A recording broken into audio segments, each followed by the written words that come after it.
Afternoon's meditation class. And just very briefly, just a few reminders again on how to access meditation, how to get going, how to make it more profound.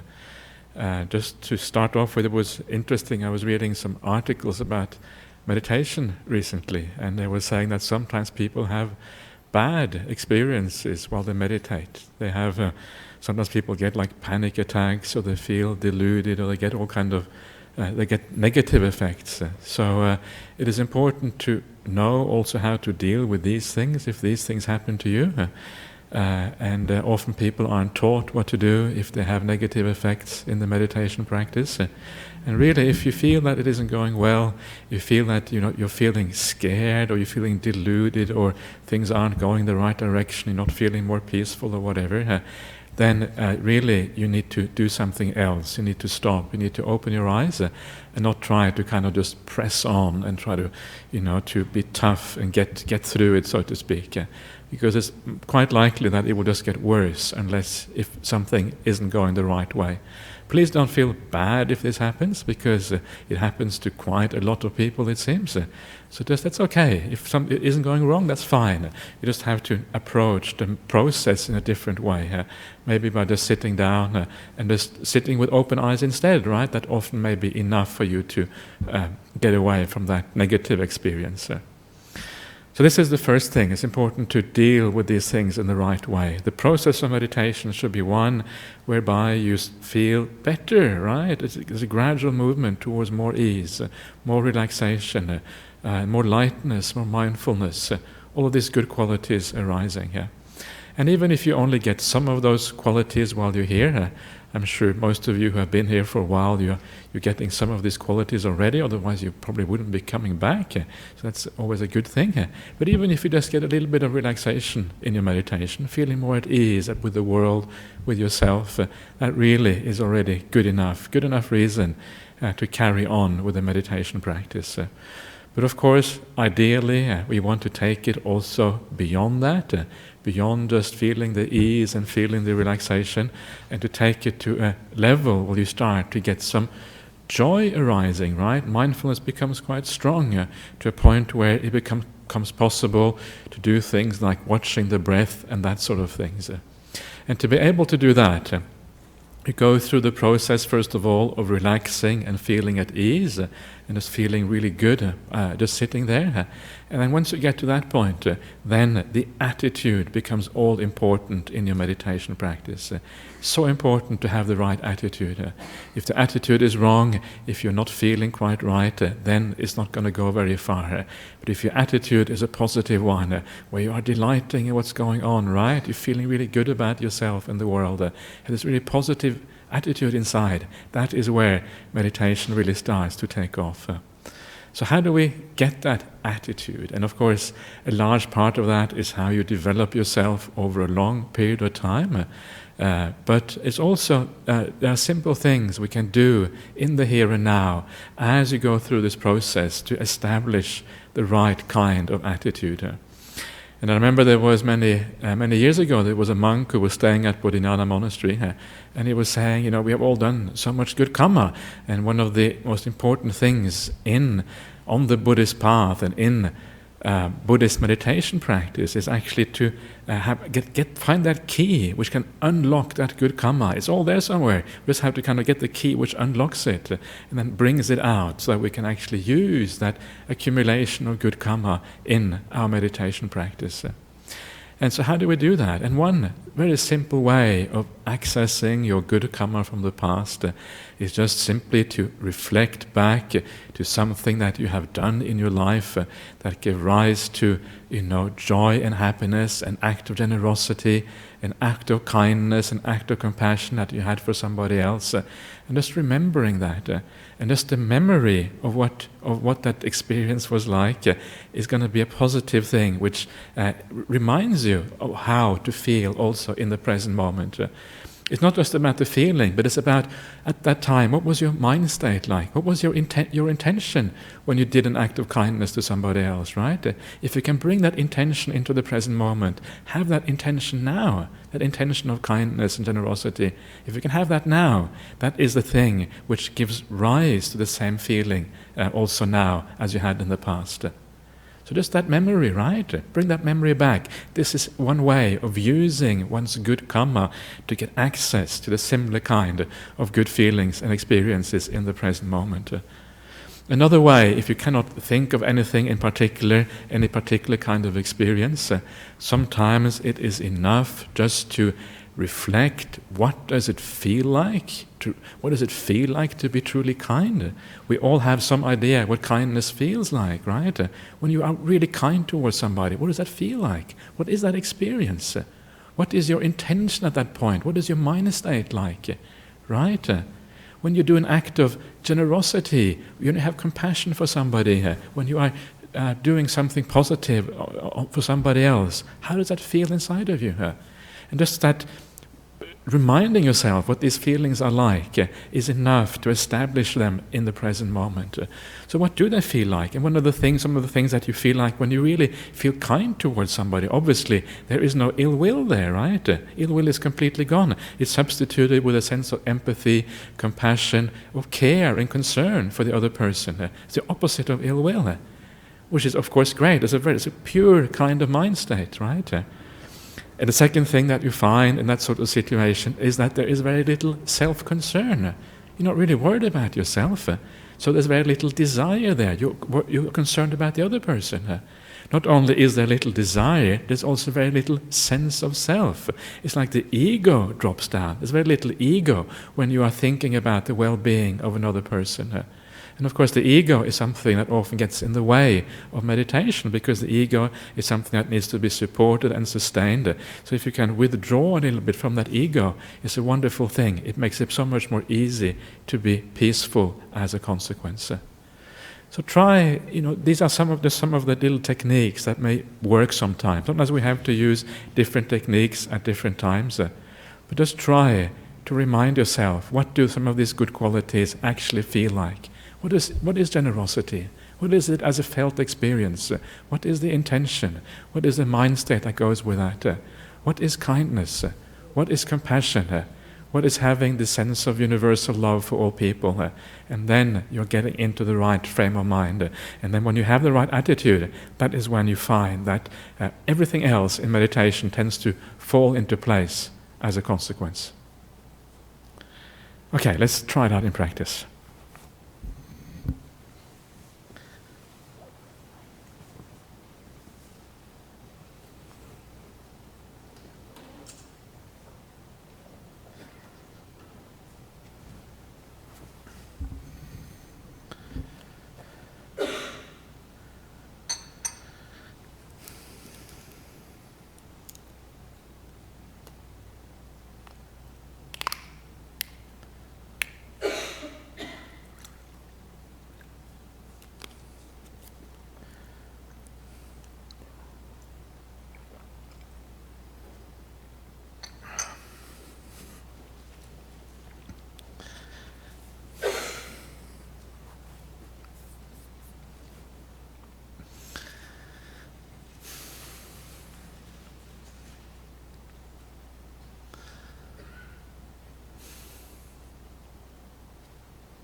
Okay, so I'll just give you a few reminders as we go along, just to keep you on the right track.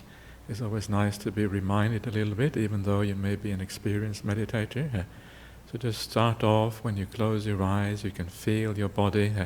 By shutting out some of the other senses, the body becomes prominent.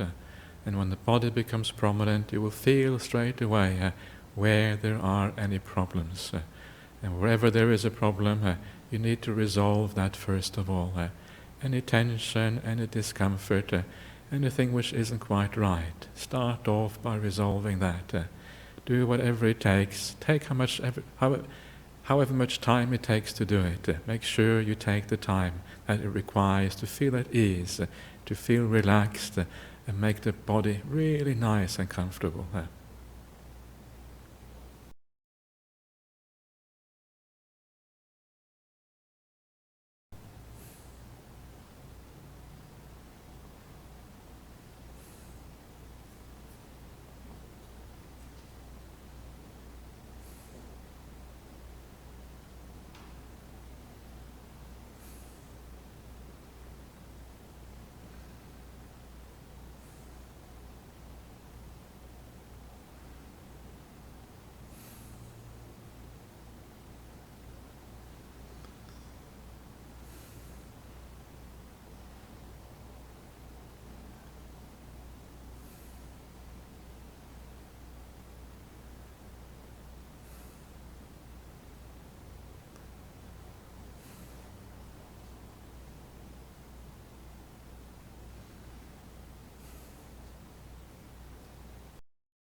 And as you go through this process, try and see if you can take that relaxation of the body even to a new level. And if you take that to a new level, you will find that the mindfulness tends to arise much more easily.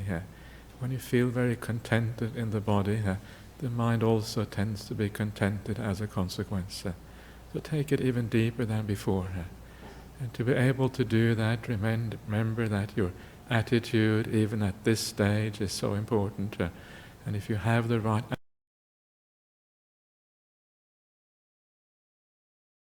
yourself, a sense of wanting the body to be at ease, thanking your body, having a sense of gratitude for all the things the body has done to you over all these years. With that positive attitude, the body tends to settle down and becomes very, very nice and comfortable, easy, light, and at ease.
And as the process starts to take hold, just feel how relaxed and how wonderful the body feels as a consequence of all the calming down. How nice that is. And as always, this is one of the first benefits of meditation. When you just sit there and you feel so content because the body is so relaxed and so at ease. And from there on, you will also realize that mindfulness almost arises automatically from that. Because when you feel at ease, when you feel relaxed, when you feel good, there's always a certain degree of mindfulness there. There's nothing to escape from anymore. And when that mindfulness arises, just try to stay with that mindfulness, staying in the present moment without any kind of reaction. And this is where the second type of happiness arises. The happiness of not doing anything, the happiness of just being aware and not doing anything at all.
And try to feel the beauty and the wonder of just being completely passive, not doing anything, not having any kind of agency.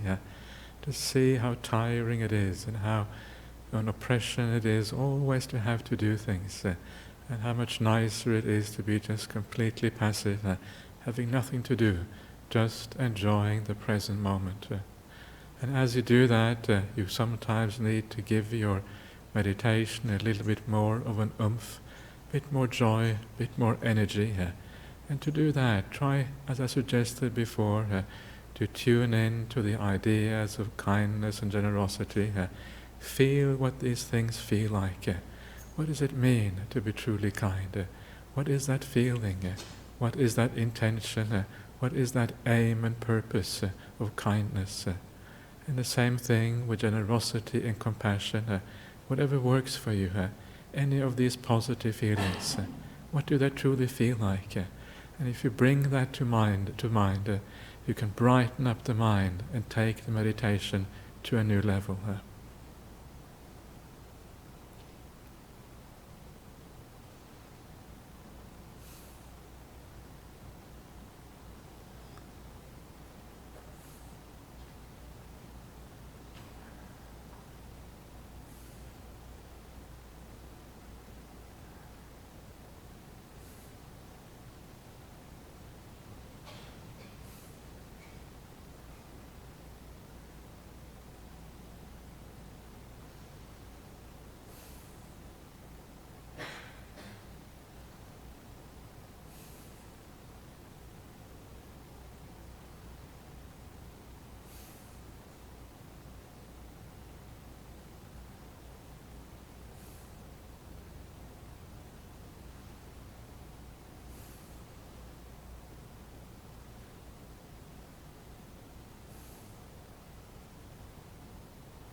And if you find that the process is going very well, if you find that profound ease in the body and a positive state of mind on top of that, then you can take the process even further. You can try to watch the breath.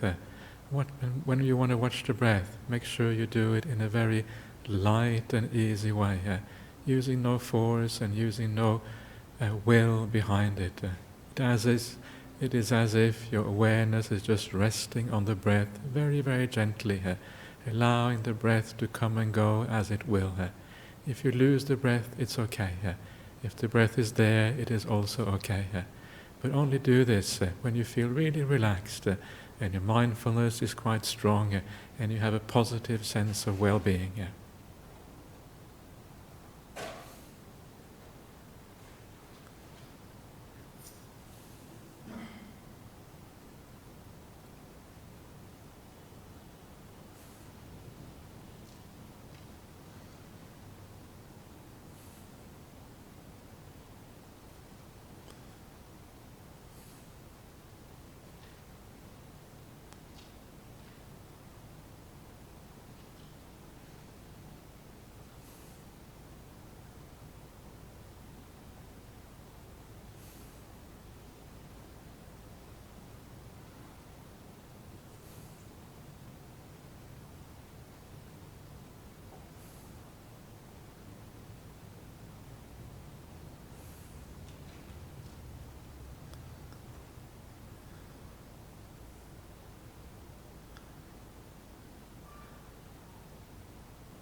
We're now coming to the end of this meditation period. But before we stop, once again, just ask yourself how you feel now, if there has been any change from when you started off. And if there has been a change, ask yourself why. Why has this happened? What are the perceptions that you have developed through this process? What are the things that you have let go of? And if you start to understand that process, then of course the meditation becomes so much easier next time around.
Okay, so that's the end of the meditation here.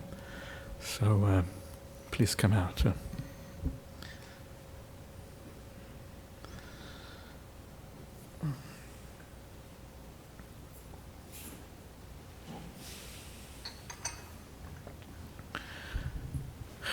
Okay, anybody have any questions or comments or anything they want to say about this? Everybody, if your meditation has worked very well, you'll be really content by now and have nothing to ask. That's always the best thing. Nothing to say, anybody? Everybody okay? Okay, great. Okay, so we have one question from overseas. This is Wei Chuang from Penang. How do I overcome transgression in sila from bad habits which affects consistent meditation practice? Okay, how do I overcome transgression in sila from bad habits which affect consistent meditation? And sila, of course, is the idea of morality in Buddhism. Actually, sila is much more than morality that we normally think of in English language. It has more to do with your entire character, your habits, as you say here. So the whole character is really what is developed through this idea of sila. So how do you overcome that? And as long as the most important thing is not so much what you have done in the past, but that you are able to change your habits now. You don't carry that bad habit into the future. If you carry that habit on into the future, then it will be a persistent problem in your meditation practice. But if you're able to change that bad habit, if you have already changed it, from what you're saying it sounds like you have already changed it, then that is the hardest work. The hardest work has already been done. You've been able to change your habit. Habits are very ingrained, and if you're able to change that, well done, because it is often very difficult.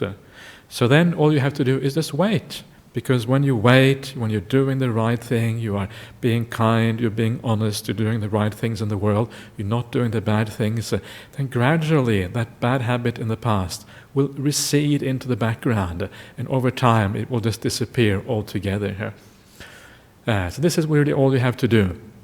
Of course, one of the important things to do with breaks in sila is to be able to forgive yourself.